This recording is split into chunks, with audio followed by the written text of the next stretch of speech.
Hello everyone, welcome to your new video. So ഒരു notification വരുന്നതിനെക്കുറിച്ച് പറയാൻ വേണ്ടിയിട്ടാണ് ഈ ഒരു video.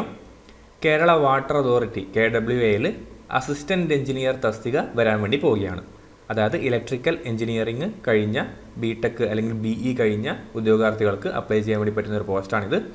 Assistant engineer in Kerala water authority. So ഇതിൻ്റെ നോട്ടിഫിക്കേഷനൊന്നും വന്നിട്ടില്ല, ഉടൻ വരുന്നു എന്ന് പറഞ്ഞിട്ട് സാധാരണയായിട്ട് PSCയുടെ കമ്മീഷൻ യോഗങ്ങൾ നടന്നു കഴിഞ്ഞാൽ മെയ് 13 ഏറ്റവും ലേറ്റസ്റ്റ് ആയിട്ടൊരു കമ്മീഷൻ യോഗം നടന്നിട്ടുണ്ടായിരുന്നത്. താഴെ പറയുന്ന 39 കാറ്റഗറികളിലേക്ക് വിജ്ഞാപനം പ്രസിദ്ധീകരിക്കുമെന്ന് പറഞ്ഞിട്ട് കൊടുത്തിട്ടുണ്ടായിരുന്നു. അതിൽ ജനറൽ റിക്രൂട്ട്മെൻറ്റ്, സംസ്ഥാനതലം സ്റ്റേറ്റ് വൈഡ് ആയിട്ടുള്ള ജനറൽ റിക്രൂട്ട്മെൻറ്റിൽ നമുക്ക് ആവശ്യമുള്ള ഇതാണ് കണ്ടോ, കേരള വാട്ടർ അതോറിറ്റിയിൽ അസിസ്റ്റൻറ്റ് എഞ്ചിനീയർ ഇലക്ട്രിക്കൽ. ഇതൊരു ഡിഗ്രി ലെവൽ പോസ്റ്റാണ്. നമ്മൾ സാധാരണയായിട്ട് PWDയിലും അതേപോലെ KSEBയിലും അല്ലേ ഒക്കെ വരുന്ന അസിസ്റ്റൻറ്റ് എഞ്ചിനീയർ അതേ ഗ്രേഡിൽ വരുന്ന ഒരു പോസ്റ്റാണ്. അപ്പോൾ പേ സ്കെയിലൊക്കെ നിങ്ങൾക്ക് ഓൾറെഡി അറിയാവുന്നതായിരിക്കും. വേറൊരു സന്തോഷം എന്താണെന്ന് വിചാരിച്ചാൽ നമുക്ക് വരുന്ന സിലബസ് എന്ന് പറയുന്നതും കാലാകാലങ്ങളായിട്ട് ഒരു 1-2 വർഷമായിട്ട് PSC ഫോളോ ചെയ്യുന്ന അതേ സിലബസിൽ തന്നെയായിരിക്കും ഈ ഒരു പരീക്ഷ നടക്കാൻ വേണ്ടി പോകുന്നത്. അപ്പോൾ ഒരു പരീക്ഷയ്ക്ക് വേണ്ടി പഠിച്ചു കഴിഞ്ഞാൽ ഏതൊക്കെ പരീക്ഷകൾ നിങ്ങൾക്ക് എഴുതാൻ വേണ്ടി പറ്റും?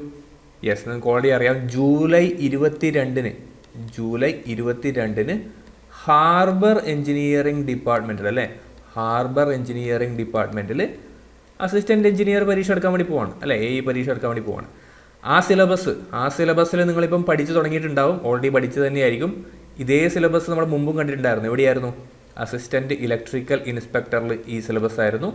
PWD AEയിൽ അല്ലേ, PWD AEയിൽ ഈ ഒരു സിലബസ് ആയിരുന്നു. ദെൻ KSEB AE അല്ലേ, KSEB അസിസ്റ്റൻറ്റ് എഞ്ചിനീയറിൽ ഈ ഒരു സിലബസ് ആയിരുന്നു. ദെൻ KSEB അസിസ്റ്റൻറ്റ് എഞ്ചിനീയർ തന്നെ ബൈ ട്രാൻസ്ഫർ സബ് എഞ്ചിനീയർ ആയിട്ടുള്ള അല്ലെങ്കിൽ BTech യോഗ്യതയുള്ള KSEBയിൽ വർക്ക് ചെയ്യുന്നവർക്ക് വേണ്ടിയിട്ട് ഒരു പരീക്ഷ നടക്കും അല്ലേ, അത് KSEB AE transfer by transfer എന്നുള്ള പരീക്ഷ ഉണ്ടായിരുന്നു. അതിനും ഇതേ സിലബസ് തന്നെയായിരുന്നു. അപ്പോൾ ഇത്രയും പരീക്ഷകൾക്ക് വേണ്ടിയിട്ട് പ്രിപ്പയർ ചെയ്ത ആൾക്കാരായിരിക്കും നിങ്ങളിൽ ഭൂരിഭാഗം പേരും. അപ്പം നിങ്ങൾ എന്ത് ചെയ്യണം? അത് കണ്ടിന്യൂ ചെയ്യുക. ഹാർബർ എഞ്ചിനീയറിംഗ് എക്സാം ക്രാക്ക് ചെയ്യുക എന്ന് പറയുന്നത് നിങ്ങൾക്ക് കുറച്ച് എളുപ്പമായിരിക്കും.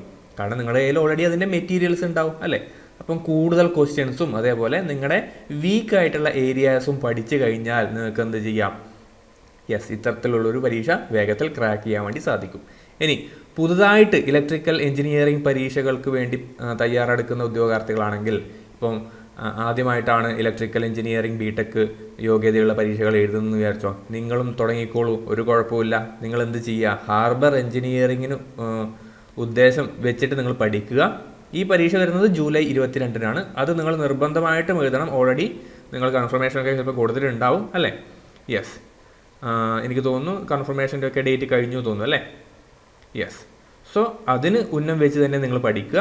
ഇതേ സിലബസിൽ ഇനി വരാൻ വേണ്ടി പോകുന്ന പരീക്ഷ എന്ന് പറയുന്നത് യൂണിവേഴ്സിറ്റികളിൽ അസിസ്റ്റൻറ്റ് എഞ്ചിനീയർ അല്ലേ, യൂണിവേഴ്സിറ്റികളിൽ അസിസ്റ്റൻറ്റ് എഞ്ചിനീയർ പോസ്റ്റ് വരുന്നുണ്ട് ഇലക്ട്രിക്കൽ.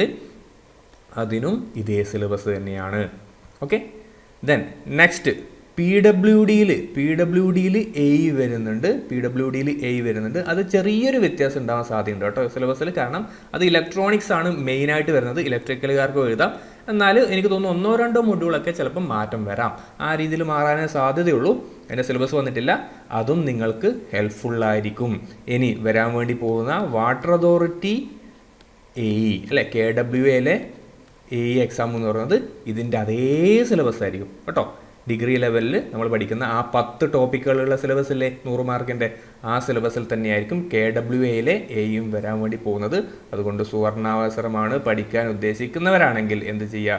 പഠിച്ചു തുടങ്ങുക, നേരത്തെ പഠിച്ചു തുടങ്ങുക. അല്ലാതെ എക്സാം ഡേറ്റ് വന്നു കഴിഞ്ഞാൽ പഠിക്കാമെന്ന് വിചാരിക്കുകയാണെങ്കിൽ അവിടെ നിങ്ങൾക്ക് മുഴുവൻ പോർഷൻസ് തീർക്കാൻ വേണ്ടി പറ്റില്ല, കൂടുതൽ ക്വസ്റ്റ്യൻസ് ചെയ്യാൻ വേണ്ടി പറ്റില്ല, റിവിഷൻ നന്നായിട്ട് ചെയ്യാൻ വേണ്ടി പറ്റില്ല. മനസ്സിലാക്കുക, ഈ AE പോസ്റ്റൊക്കെ ക്രാക്ക് ചെയ്യുന്ന ആൾക്കാർ എന്ന് പറയുന്നത് മിക്കവാറും ഒരു 90% കൂടുതൽ സിലബസ് കവർ ചെയ്ത് ആയിരക്കണക്കിന് MCQs ചെയ്തിട്ട് PYQs ഒക്കെ നമുക്ക് കിട്ടുമല്ലേ.